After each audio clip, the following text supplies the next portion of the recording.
Will you please welcome Mr. Boris Johnson?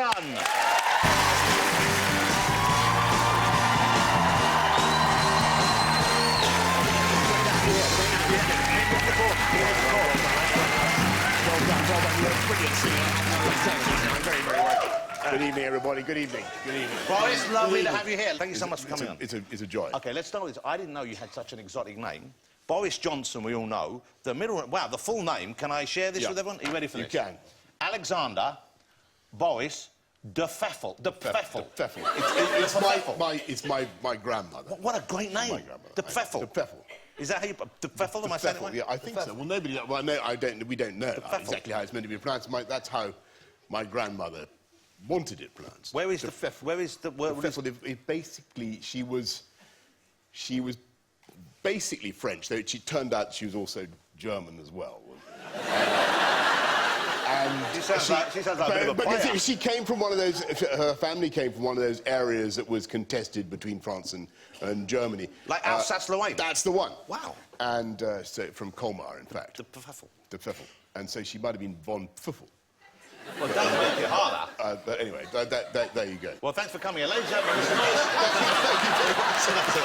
OK. Shall I go now? No, sit down. Hey, but James, you've got quite an unusual middle name as well, haven't you? I do. My middle name is Kimberly. It is. True story. James Kimberly Corden. It's my dad's middle name. My granddad's middle name. His. Well, that's lovely. It goes right back. Yeah. Kimberly, yeah, it's nice. It's nice. Tough at school, I'll be honest. I've embraced it now. Well, you think you had problems? He was De Pfeffel. Steady on, old cock. I'm sorry. I'm going to go full. Public school. Are you going full posh? Come on. Bloody hell, old Ben. Yeah.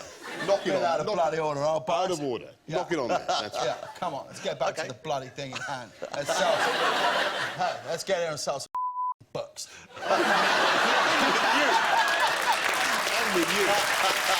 I feel well and truly told now. I'm delighted that James has got the... He seized the steering wheel. Bloody Bullingdon boys. Exactly right.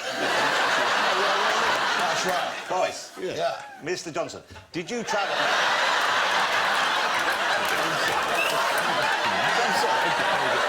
Steady on, old bro. Come on, now. No one wants to see the full Christmas lunch this early. Put those sprouts away.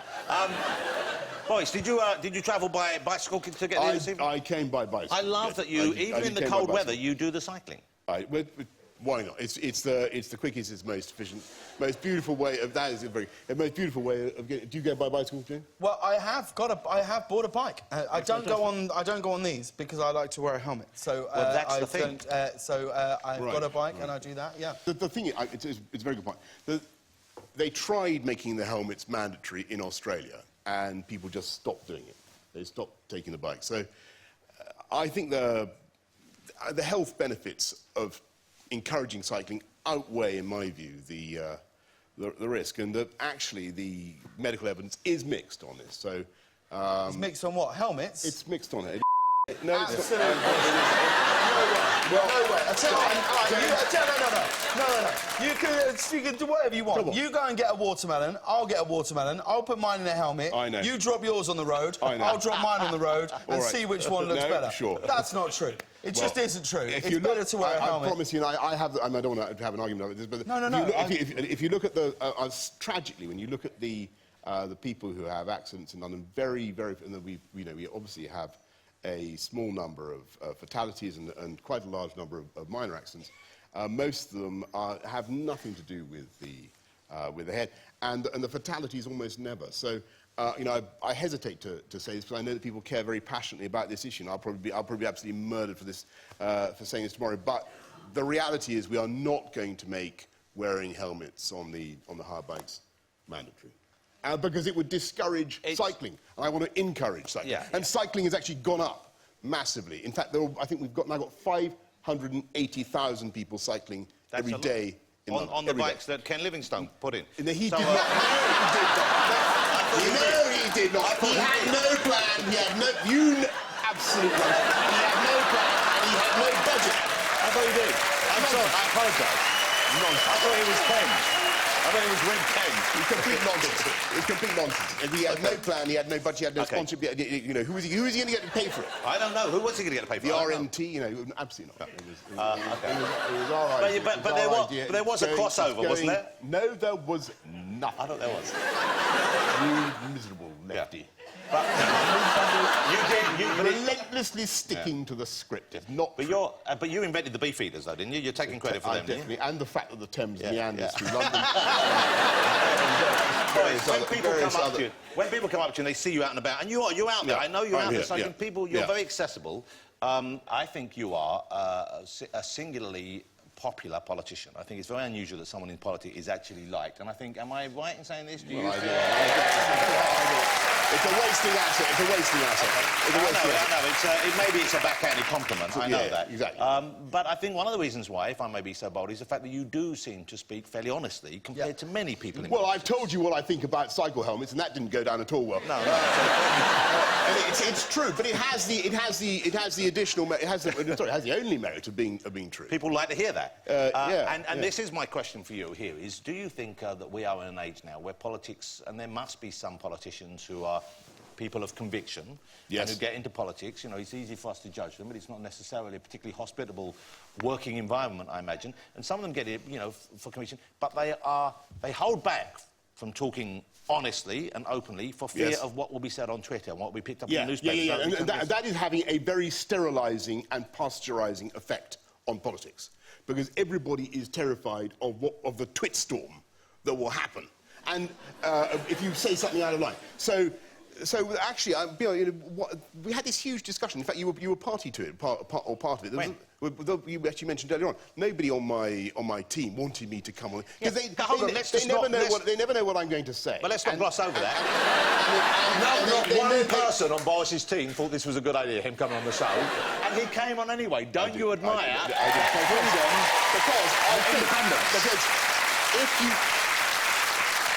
because Because unless you try and overcome the initial twitstorm of hysteria and get, for instance, now I'm going to get myself into real trouble. Anne Jenkin made a point the other day about porridge. This was to do with poor people. She said it was cheaper to have porridge than to have cereal, or something like that. Now everybody immediately came in on her, and as far as I can make out, it's true. Is porridge not cheaper than cereal? I don't know. I have eggs. How would I know? I'll have an egg in the morning. I haven't done any original research on this matter. I haven't studied whether. But you carry on. You check it out.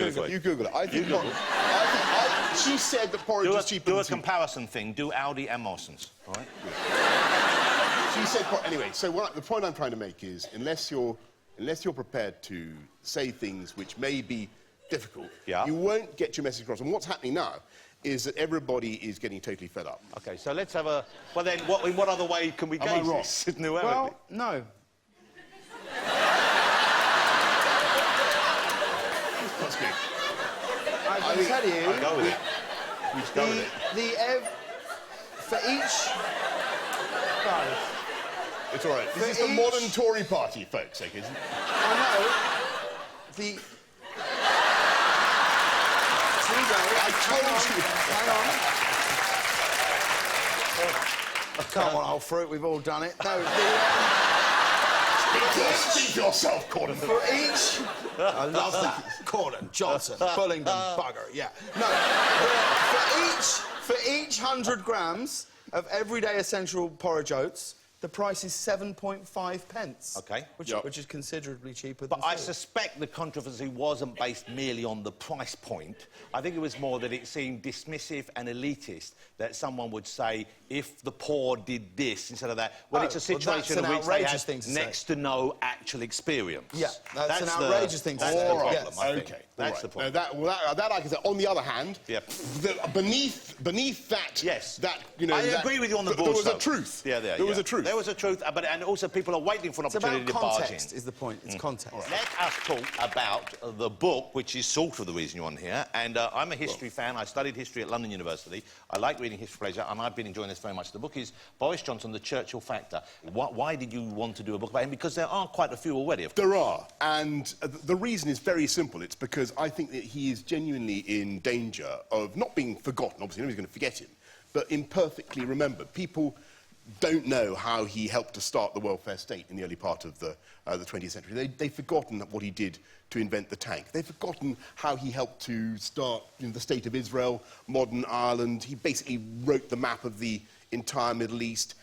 He helped basically to win the First World War in addition to the Second World War. And I think people have forgotten so much about him.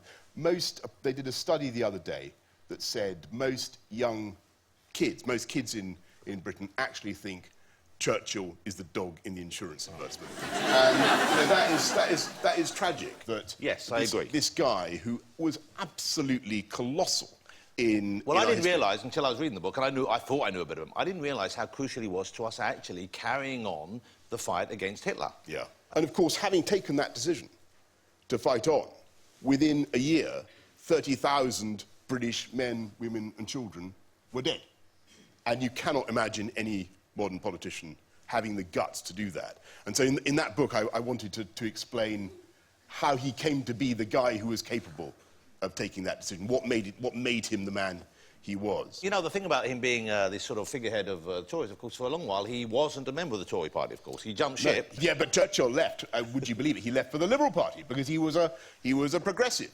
And he was... By the way, do you think the Liberal Party will survive after this period, or do you think they're gone? Well, I think insofar as all subatomic particles survive, there will be some residue. Yes. Oh, Nick. There'll be a little stain that Nick Clegg leaves behind in the House of Parliament. There'll be something there. But you know, I think he, to a certain extent, Churchill's character incarnated what it was all about. It was all about freedom. Let me try this on for size. Yes. See how you like the sound of this. Prime Minister Boris Johnson. No. Yeah.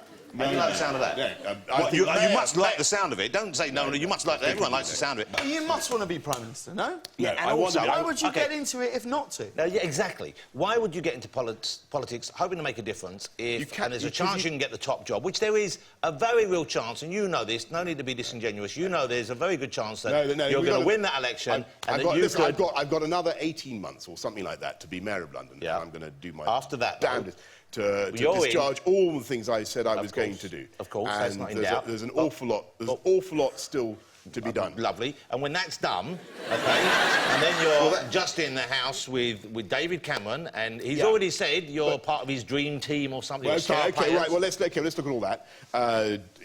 David is going to be there for the... I think, you know, if you look at what's happening now, look at what's happening in the... People have spotted this problem with Ed Miliband, which is basically... Do you feel sorry for him, though? Because the press have... They've gone for him, haven't they? They have gone for him. Yeah, I know what you mean. Sometimes I do. And sometimes I write an article in the Telegraph, and I think after it, I really, you know, kicked him in the slats. I think that was too mean. And... but then, on the other hand... He is proposing to lead our country. He wants to run the country, I've played hide and seek with him. Have you really? Yeah. No. True story. Recently? Yeah, so... Really? Who won?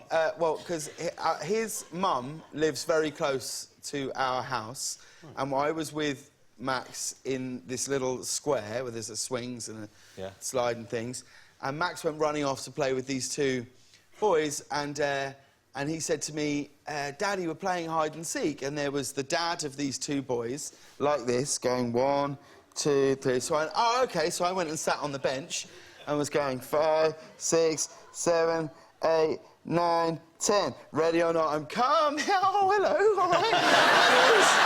And it was him, and it was a Sunday. And so the two of us are, like, just... wandering around going, oh, where could they be? And I'm thinking, this is a weird game of hide and seek. Well, and in a way, that's what he's still doing with his economic policy. I mean,